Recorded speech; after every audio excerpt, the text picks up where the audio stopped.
What is known as the different types of assay, such as fire assay, ICP, which is wet assay using intercoupled plasma, and AA, atomic absorption, are just a few known methods.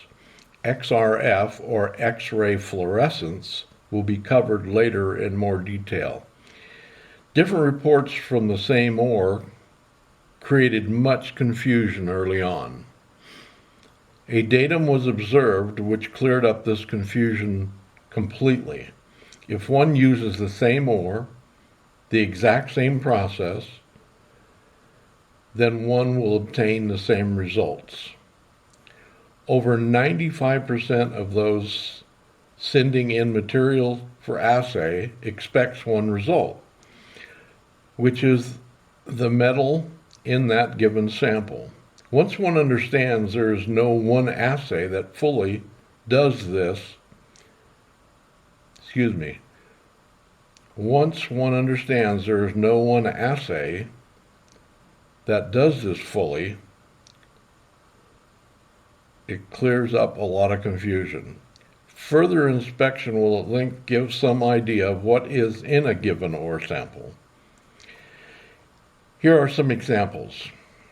In 2004, a fire assay method was developed using hydrogen as fuel combined with oxygen for heat. When this was done and observed, as this was metal in hand, one now stepped off into a whole new world.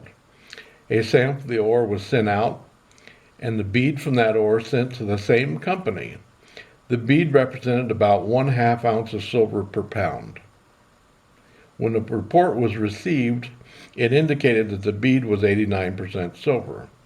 Further, the report indicated no known precious metals were observed in the powder, which was the crushed ore sample. When the company was told that the bead came from that powder, they took a second look. As this was an XRF analysis, the professor wrote back and said they had to apply more power to the sample, and now the silver was showing in the ore. More assayers would not bother to take a second look. Many in this field have an exact procedure and assume their results are correct. Here we find another datum. Over 85% of the people cannot observe for themselves and rely on other observations to be true. So more accurately, people are the main problem with assays, not the equipment nor the process used. This datum cannot be stressed enough.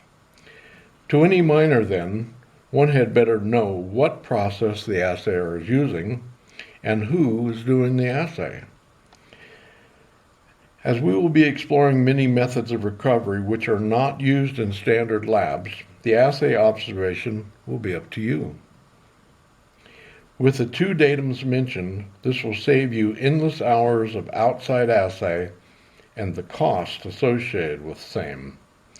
Also of note, there are two different fields of study here. One is the assay of elements which are metallic or have been metallic. The other is a study of assay of nanoelements not found as metallic.